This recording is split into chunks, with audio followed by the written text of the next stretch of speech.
Bienvenue dans les récits extraordinaires de Pierre Bellemare. Un podcast issu des archives d'Europe 1. Oliver. Oh, bonjour, Oliver. Oh, qu'il est mignon. Eh bien, Oliver dit bonjour à la dame. Bonjour, madame. Et quel âge as-tu, Oliver? Tu es un grand garçon maintenant, hein? Eh bien, réponds, Oliver. Tu sais dire ton âge, quand même. Oui, maman. 12 ans. Oh, mais c'est bien ça, 12 ans. Il est presque aussi grand que son frère. Et toi, Corée, quel âge as-tu maintenant? Eh bien, Corée, la dame te parle. Réponds, dis ton âge à la dame. 13 ans, madame. Qu'ils sont gentils. Oh, vous en avez de la chance, madame Wills. 2 beaux petits garçons comme ça. Et qu'est-ce qu'ils vont faire plus tard, hein? Ils seront marins, comme leur papa, hein, c'est ça? Gna gna gna gna gna gna. Pendant que maman et la dame bêtifient sur leur bonne mine, leur sagesse, leur centimètre et leur avenir, Corey et Oliver Wills patientent. Gravement. L'école est finie et l'apprentissage les attend. Au début du siècle, on ne badine pas avec la rentabilité de 2 petits garçons. Comme dit papa, à votre âge, on est un homme, et un homme, ça ne coûte pas, ça rapporte. Il est marin, papa.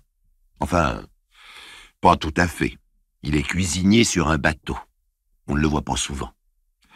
Pour l'instant, Corey et Oliver, tout beaux, tout propres, vont se présenter chez le boutiquier Griggs. Monsieur Griggs vend du thé, des épices, du riz, des haricots, des noix, de l'huile, des tas de choses qui sentent bon. Il a besoin d'apprentis. Un pour grimper sur l'échelle qui glisse le long des rayons, un autre pour surveiller l'étalage. Oliver, le plus petit, grimpera sur l'échelle. Corey, le plus grand, surveillera l'étalage.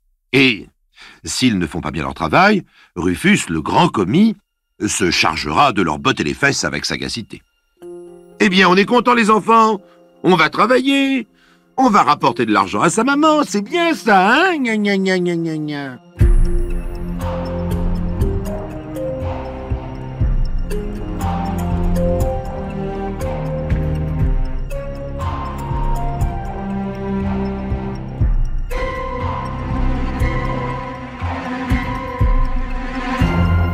La scène que je viens de vous rapporter est bien entendu authentique. La dame anglaise qui bavardait avec la maman de Corey et Oliver est venue la raconter au juge d'instruction de Kennington à Londres en 1895, un jour de juillet. Alors pourquoi consigner dans un dossier extraordinaire une rencontre aussi futile, des propos aussi plats? Parce que la dame anglaise, Miss Petticord, était le dernier témoin.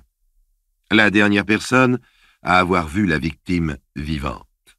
Parce que ce dossier maigre, mince, si horrible et si simple, rendait malade le juge d'instruction, et qu'il allait rendre malade aussi le président du tribunal. Je vous préviens, l'histoire est courte. Tout s'est passé en 4 jours, et en un seul lieu. Les personnages, vous les connaissez déjà. Nous n'y ajouterons qu'une vieille tante, Esther, à titre de témoin. 4 juillet 1895, 6 heures du soir. Le père, le marin cuisinier sur un bateau, a fait son sac le matin même à l'aube. Il a embrassé sa femme et ébouriffé les cheveux de ses 2 fils comme d'habitude. Il a passé 2 semaines en famille et disparaît pour 6 mois, peut-être 1 an. Manifestement, sa vie est ailleurs. Corey et Oliver, à 7 heures, ont rejoint la boutique de M. Griggs. Ils ont compté les sacs de noisettes, pesé les sachets de thé, déménagé des rayons entiers de boîtes de toutes les couleurs. Rien à dire sur cette journée. Corey et Oliver, par rapport à leurs apprentis confrères du même âge, sont plutôt privilégiés. Si on leur botte les fesses, on ne les bat pas jusqu'au sang. Et si on les paie une misère en penny, du moins sont-ils nourris correctement. Ceci est loin d'être le cas pour des milliers d'enfants qui, en cette fin du XIXe siècle en Europe, représentent 1/3 de la main-d'œuvre la plus mal considérée qui soit.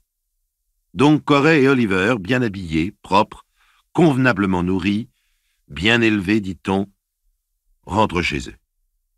Mettons immédiatement les choses au point. Ni l'un ni l'autre ne sont de mauvais garnements. Ils ne volent pas, ils ne se battent pas, ils ne font de misère à personne. Ils ne prononcent jamais de gros mots, bien au contraire. Ce sont des enfants qui s'expriment remarquablement bien pour leur âge étant donné l'éducation qu'ils ont reçue, éducation assez succincte administrée à coups de baguettes et de formules religieuses par un pasteur bienveillant mais relativement borné. La seule inquiétude qu'une mère attentive pourrait se faire à leur sujet, c'est justement qu'ils parlent trop bien, bien que très peu. Je vous en ai donné un exemple au début de ce dossier. Lorsqu'ils se trouvent en société, il faut littéralement leur arracher les réponses les plus simples et les obliger à respecter une politesse conformiste dont l'intérêt, semble-t-il, leur échappe totalement. Précisons également que Corey n'a aucun ascendant sur Oliver et Oliver aucune autorité sur Corey. Ils se considèrent d'égal à égal, sans prétention d'âge, de taille, de favoritisme ou de droit d'aînesse quelconque.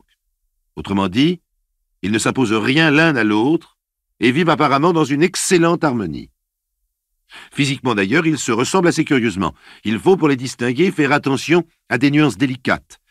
La même silhouette plutôt maigre, les mêmes épaules un peu étroites, les deux mêmes petites têtes d'oiseaux très aiguës.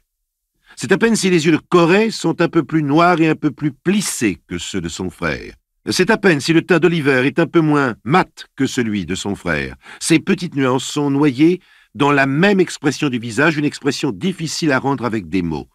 Je dirais qu'ils sont à la fois attentifs, ironiques, muets, gênants, sages et intimidants. Que deux petits garçons de 12 et 13 ans arrivent à intimider les grandes personnes à ce point, c'est déjà extraordinaire. Mais c'est maintenant, en 1977, que nous nous y attardons. En 1895, quelqu'un même de très attentif aurait simplement conclu « Ils sont un peu bizarres. » Et encore. Rentrés chez eux, Corey et Oliver, sur l'injonction de leur mère, vont se laver les mains, changer de vêtements et aider à la cuisine. Considérons tout de même, car il faut être précis et honnête, que la vie de ces deux enfants n'est quand même pas des plus drôles. Prenez par exemple deux petits garçons bien de notre époque, Blue Jean, Pullover et Basket, 12 ans et 13 ans, et essayez, premièrement, de les retirer de l'école, oh ça vous y arriverez sûrement.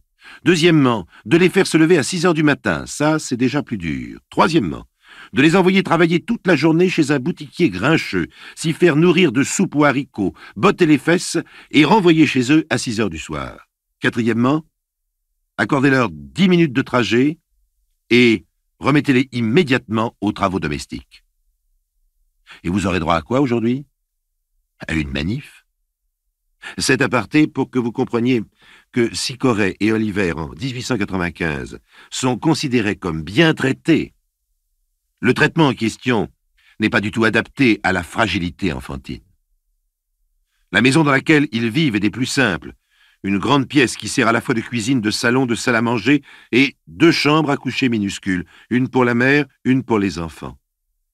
Là aussi, considérons que pour l'époque, des enfants qui disposent d'une chambre à part sont favorisés. Car, dans le milieu pauvre où ils évoluent, dans la plupart des cas, les familles entassent pêle-mêle parents, frères, sœurs et grand-mères, s'il y en a, dans un même périmètre. Corey met la table, et Oliver, grimpé sur une chaise, se prépare à soulever la marmite de potage qui fume sur la vieille cuisinière enfante. La petite scène qui va suivre va vous paraître extrêmement anodine. Elle est pourtant le point de départ, ou le point d'arrivée, peut-être même le point de non-retour de ce dossier extraordinaire. Imaginez bien un petit garçon de 13 ans, Corey, qui dispose des assiettes sur une table de cuisine. Un autre petit garçon debout en équilibre sur une chaise, qui saisit à bras-le-corps une soupière. La mère est assise sur une chaise, elle coupe du pain. Il va se passer quelque chose de ridicule et de très important. Gardez bien cette image figée dans votre esprit. Au moment où Oliver dépose avec précaution la soupière sur la table, le couvercle se déplace légèrement et une buée s'échappe du liquide brûlant.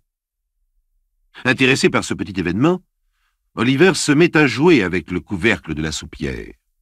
Il le soulève, le rabaisse. Disons qu'il joue à la cheminée. Oliver, arrête de faire ça. Oliver ne répond pas. Il continue son petit jeu. Enfin, Oliver, tu m'entends, arrête! Mais réponds! Oui, maman. Et Oliver continue son petit jeu. Son frère s'intéresse à la chose et, voulant jouer à son tour, fait basculer définitivement le couvercle de la soupière et la faïence s'écrase sur le sol. La mère se lève et une gifle s'abat presque aussitôt sur la joue de Corey. Voilà. Depuis la nuit des temps, ceci s'est déjà reproduit des milliards de fois dans toutes les familles du monde. Des milliards de gosses ont cassé des milliards de soupières ou équivalents et reçu des milliards de gifles. Corey et Oliver ne pleurent pas. Ils ramassent les débris, balayent sous le regard réprobateur de leur mère, mangent leur soupe, leur pain, leur fromage et vont se coucher. 1 heure après eux, la mère fait de même. C'est une petite famille irréprochable dont tout le monde a toujours dit du bien et qui élève très bien ses enfants. Malgré les absences prolongées de son mari, elle n'a jamais commis aucun écart de conduite et se consacre exclusivement à son travail de blanchisseuse et à son intérieur.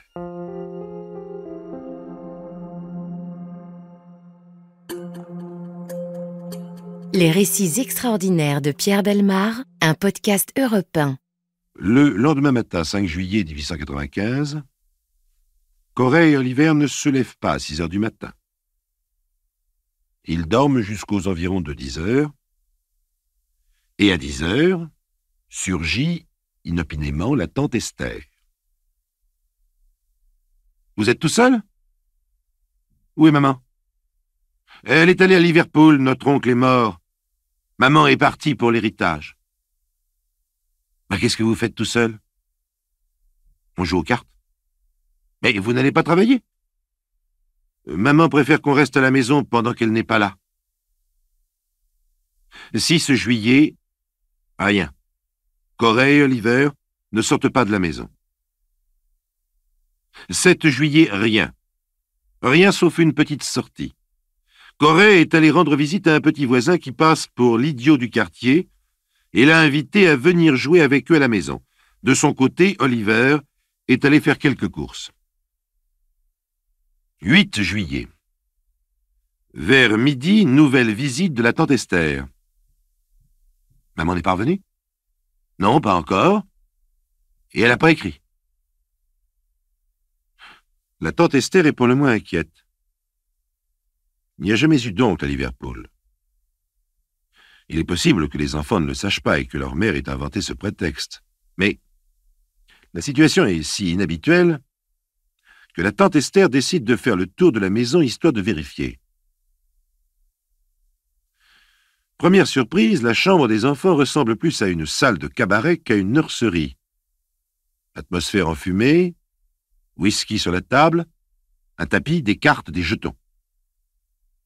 Complètement sidérée et furieuse, la tante Esther jaillit dans la pièce principale avec la ferme intention de régler la question manu militari. Tout en se répandant en imprécations diverses et en courant derrière Corey et Oliver qui se dérobent, la tante Esther ouvre la porte de la chambre maternelle. Elle n'a que l'intention de vérifier s'il y règne le même désordre que dans l'autre pièce. Corey et Oliver se précipitent sur elle, referment la porte et s'y adossent. Menaçant. « Fous le camp! T'as pas le droit d'entrer ici !» Une courte lutte s'engage au cours de laquelle la vieille tante n'a guère le dessus et à bout d'arguments, elle jette en l'air une phrase stupide dans l'intention de leur faire peur. « Arrêtez tout de suite ou je vais chercher la police !» La tante Esther n'avait bien évidemment pas l'intention d'aller chercher la police. Mais, à ce mot, les deux enfants abandonnent la lutte et s'enfuient au dehors en courant comme des lapins. Et là, tout va très vite. La tante ouvre la porte, hurle, et se précipite à la poursuite de ses petits-neveux, qu'elle va d'ailleurs ramener sans peine, car ils se sont tout bonnement installés à califourchon sur le mur voisin. Leur mère est morte depuis plusieurs jours, exactement dans la nuit du 5 au 6 juillet, à 4 heures du matin. On lui a percé le cœur d'un coup de couteau. d'un seul et unique coup de couteau. La lame a traversé le thorax jusqu'à l'épine dorsale. Monsieur le juge d'instruction en est malade. Mettez-vous à sa place. Voilà qu'on traîne devant lui 2 petits criminels d'1,50 m, bien polis, bien propres, bien habillés, qui racontent calmement comment ils ont décidé la mise à mort de leur mère. Car ils l'ont décidé après mûre réflexion. Prenant la parole à tour de rôle, Corey et Oliver racontent. Oliver d'abord. Le jour du départ de papa, pendant le dîner, maman a giflé Corey pour une peccadille. Il avait cassé le couvercle de la soupière maladroitement. Alors, nous sommes allés nous coucher, mais au lieu de dormir, on a tenu conseil. Il s'agissait de juger notre mère, et la discussion a été longue. Enfin, on s'est mis d'accord sur une condamnation à mort. À Corey maintenant. Nous n'avions pas beaucoup de moyens à notre disposition pour l'exécution. Nous avons pensé que le plus simple était d'aller prendre un couteau dans la cuisine, le plus grand possible. Ensuite, nous avons attendu jusqu'à 4 heures du matin pour être sûrs que maman dorme profondément. Comme nous n'avons pas beaucoup de force, nous avons fait la chose suivante. Nous sommes entrés dans la chambre de maman sur la pointe des pieds. Nous avons déboutonné très doucement sa chemise de nuit de façon à dégager l'endroit du cœur, et nous avons pris tous les 2 ensemble le couteau avec nos 4 mains, de façon à pouvoir peser de toutes nos forces. Nous avons enfoncé la lame tout entière, elle n'a fait qu'un petit mouvement, et elle est morte tout de suite, sans même se réveiller. Corey et Oliver racontent ensuite comment ils se sont recouchés, ils ont dormi. Le lendemain, ils n'ont rien fait de spécial, joué aux cartes, reçu la visite de la tante Esther. Comment le surlendemain, ils ont pris les bijoux et l'argent, et Oliver s'est chargé d'aller les engager chez un prêteur. Jusqu'à la nouvelle visite de la tante Esther, ils ont passé leur temps à jouer aux cartes, à boire du whisky. Ils ont même invité le petit voisin idiot pour leur tenir compagnie. Ce qui a frappé toutes les personnes qui les ont interrogés, c'est le calme et l'indifférence de ces 2 enfants, leur détachement incroyable devant la monstruosité de leurs gestes. Comment 2 gamins de 12 et 13 ans ont-ils pu accomplir ce crime effarant? D'une part, tuer leur mère, et d'autre part, réussir à tuer leur mère car la précision de l'unique coup qu'ils lui ont porté est exceptionnelle. Oui. Comment ont-ils pu faire cela s'ils ne sont pas fous, débiles ou arriérés? Car ils ne le sont pas. Le président du tribunal s'en rendra compte. Il se posera même le problème de leur trouver un avocat. À cette époque, entreprendre la défense de 2 assassins de cet âge n'était pas chose simple, surtout sur cette base. Question? Pourquoi avez-vous fait ça? Réponse? Parce que maman a giflé Corey pour une peccadille. Que faire avec ça? Quoi penser? Comment défendre? Comment juger? La justice de l'époque s'est heurtée là à un problème qui l'a dépassé totalement et qui la dépasse toujours peut-être. Son seul refuge a consisté à demander l'examen médical des 2 jeunes criminels. Lequel examen a posé au psychiatre de l'époque un problème qui le dépassait également. Qu'a-t-il dit? Il a dit responsable, il a dit intelligent, il a dit démoniaque. Un dernier mot qui ne veut pas dire grand-chose. Quelques années plus tard, en 1918, un dénommé Freud écrivait quelque part dans Totem et Tabou: la mort d'un parent procure une satisfaction d'un désir inconscient. Une pareille hostilité peut se dissimuler derrière un amour tendre, et dans presque tous les cas, c'est une fixation intense du sentiment sur une personne déterminée. C'est le prototype de l'ambivalence de l'affectivité. Merci, monsieur Freud. Plus récemment, on nous dit dans de gros livres que l'idée de la mort dans notre civilisation est l'idée que les enfants acquièrent le plus difficilement. Cela tient sans doute au fait que, proches des sources de la vie, ils ne peuvent concevoir la négation de cette vie. On considère également que, jusqu'à l'âge de 10 ans, un enfant n'imagine pas la mort comme irréversible et, dans la plupart des cas, ne l'imagine pas du tout. En 1895, tous ces gros livres n'existaient pas. aurait-il existé que le jugement, là, la punition de Corey et Oliver, n'aurait pas été plus simple. À l'âge de 13 et 12 ans, 2 petits garçons anglais ont été condamnés à la détention à vie. Personne ne sait ce qu'ils sont devenus.